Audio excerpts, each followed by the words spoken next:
Imagine standing at the edge of what you believe is a simple pond. The water is dark, still unremarkable. You begin to drain it, expecting mud and perhaps a few old logs. But as the water level drops, something impossible emerges. Stone walls, perfectly flat, perfectly vertical, cut with such precision they could have been measured yesterday. And then you realize you're not looking at a pond at all. You're staring into the mouth of something that shouldn't exist, something massive, something that was never supposed to be found. This isn't fiction. This happened in 1992, in a quiet corner of China where farmers had lived for generations, completely unaware that beneath their feet lay one of archaeology's most baffling mysteries. 24 enormous chambers carved from solid rock, covering an area larger than 5 football fields, some tall enough to hold a 3-story building. And here's what makes your blood run cold. In thousands of years of meticulously recorded Chinese history, there is not a single word about who built them, when, or why. How do you hide something this massive from history itself? Before we dive deeper into this mystery, if you're fascinated by unexplained phenomena and ancient enigmas that challenge everything we think we know about the past, hit that subscribe button and ring the notification bell. Give this video a thumbs up and share it with someone who loves a good mystery. Your support helps us bring you more incredible stories like this one. Now, let's uncover what lies beneath. It was the summer of 1992 in Shurian village, nestled in the small hills of Zhejiang province. Life here moved at the pace it had for centuries. Rice fields stretched in every direction. Farmers worked the land using methods passed down through generations. Nothing extraordinary ever happened here.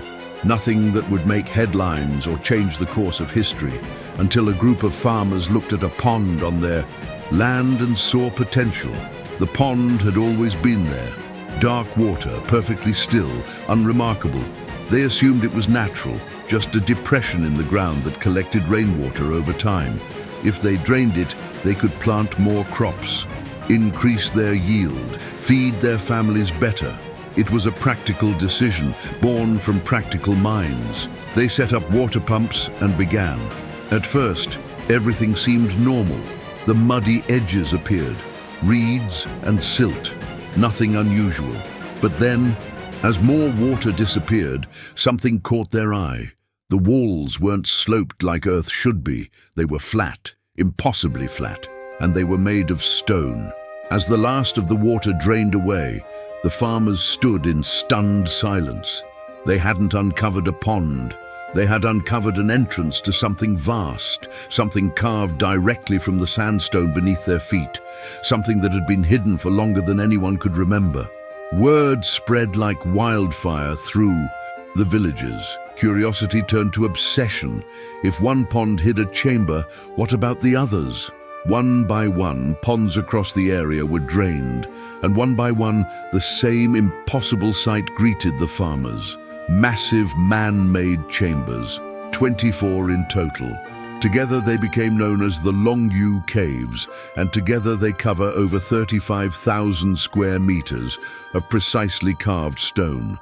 When archaeologists arrived, they came with questions. The first and most obvious: how old are these caves? The tool marks on the walls suggested antiquity, perhaps over 2,000 years, dating back to the Qin or Han dynasties. This was an era when China possessed remarkable engineering capabilities. The early Great Wall had been constructed. Massive palaces rose from the earth. Carving giant caves wasn't theoretically impossible. But here's where logic collides with reality. China's historical records are among the most comprehensive in human civilization. For millennia, scribes documented everything: royal projects, local constructions, even minor repairs to bridges and wells. We know about structures far smaller than these caves. We have records of gardens, of individual buildings, of works that pale in comparison to this underground complex, yet there is nothing. Not one word in imperial records, not one mention in local histories, not even a whisper in ancient legends. It's as if these caves exist outside of time itself, built either in absolute Secrecy or so long ago that even China's earliest historians had no knowledge of them. Step inside these chambers and you'll understand why this silence is so disturbing. The precision is unnerving. The walls are perfectly straight, not approximately straight, but geometrically perfect. The ceilings are flat and smooth as if leveled by modern instruments. Stone pillars stand at calculated intervals, supporting the weight above with engineering brilliance. And every single surface, every wall, every ceiling, every pillar is covered in the same meticulous pattern. Long, straight, parallel lines carved into the sandstone. Researchers attempted to replicate these markings using bronze and iron tools available 2,000 years ago. The process was agonizingly slow. Carving just 1 square meter took hours of exhausting labor. Now multiply that by 35,000 square meters, the total surface area of all the caves combined. The mathematics are staggering. This wasn't a weekend project. This wasn't even a lifetime project for a small group.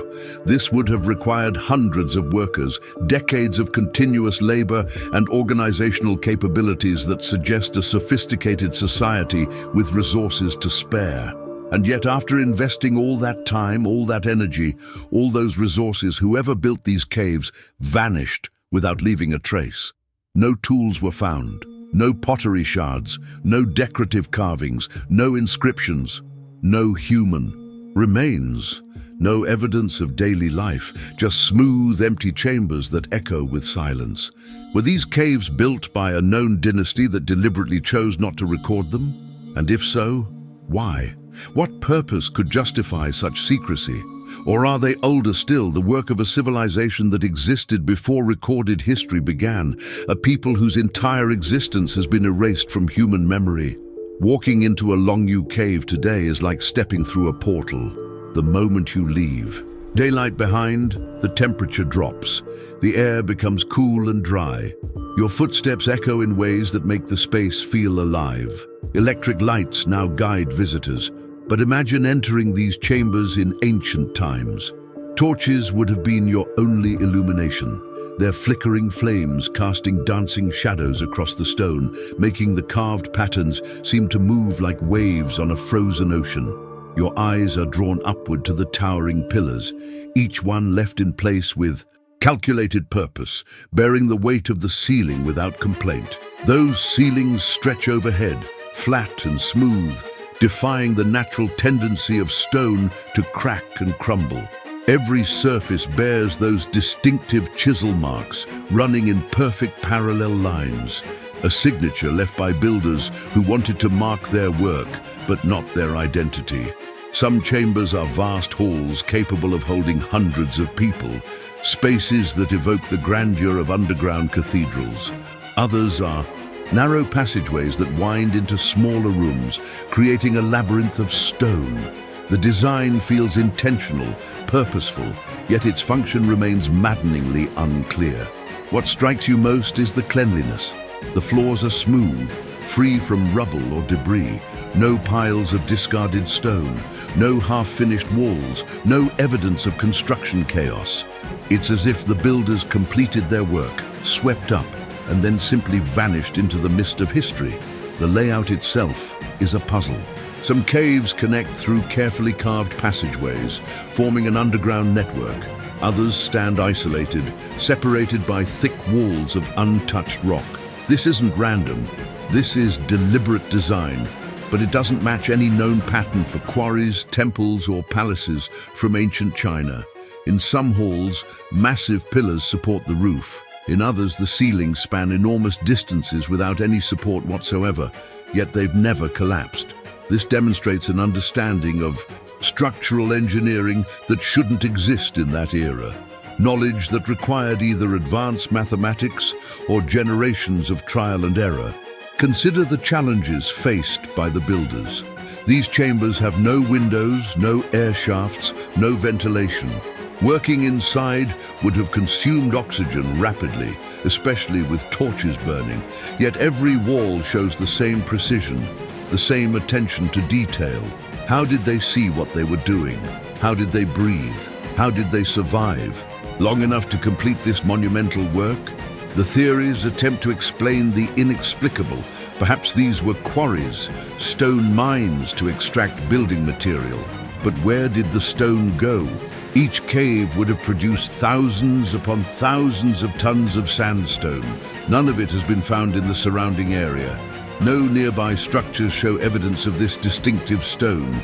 Maybe they were storage facilities for food, supplies, or weapons, but storage leaves evidence. Pottery, tools, organic remains, something. These caves are utterly empty, sterile, as if they were never used at all. Some suggest they were ceremonial halls, places of worship or ritual. But unlike every other ancient sacred site discovered in China, these caves have no decorations, no carvings of deities, no altars, no religious iconography. They're blank canvases that were never painted. The most unsettling possibility is that we're asking the wrong questions entirely. Perhaps these caves weren't built for storage or quarrying or ceremony. Perhaps their purpose was something we can't even conceive of because our frame of reference is too limited, because we're trying to understand an ancient mind with modern assumptions. What if the caves themselves were the purpose? What if the act of creating them was what mattered, not what they would be used for? What if they were a message, carved in stone, waiting for someone in the future to find and decipher? Or what if something happened? What if the builders were interrupted, forced to abandon their work before completion, before they could fulfill whatever grand design they had envisioned? What if disaster struck, war or plague or famine, and the knowledge of these caves died with those who created them? The silence in the historical record becomes more ominous the more you think about it. China's historians missed nothing. They recorded everything. For them to have no knowledge of this project means either it was hidden with extraordinary care or it predates Chinese civilization as we know it. And that possibility opens doors to questions that make archaeologists uncomfortable. How far back does human capability extend? What civilizations might have risen and fallen before recorded history began? What knowledge has been lost to the grinding wheel of time? The Longyou Caves stand as a monument to something we've forgotten or perhaps never knew. They're a reminder that the past holds secrets we haven't uncovered, mysteries that challenge our understanding of human achievement. 24 chambers carved from solid rock, covering more space than 5 football fields, created with precision that rivals modern engineering, and then abandoned without explanation. They're a question mark carved in stone, asking us to reconsider what we think we know about ancient capabilities, about the scope of human ambition, about the stories that get lost between generations. They're proof that history has blank pages, chapters that were torn out or never written, knowledge that slipped through the cracks of time. As you stand in those chambers today, surrounded by walls that took countless hours to carve, walking on floors that were smoothed by hands that turned to dust millennia ago, you can't escape the feeling that you're standing inside a secret that someone desperately wanted to preserve or desperately wanted to hide. The question isn't just who built the Longyou Caves. The question is, what were they trying to tell us? And perhaps more importantly, are we listening?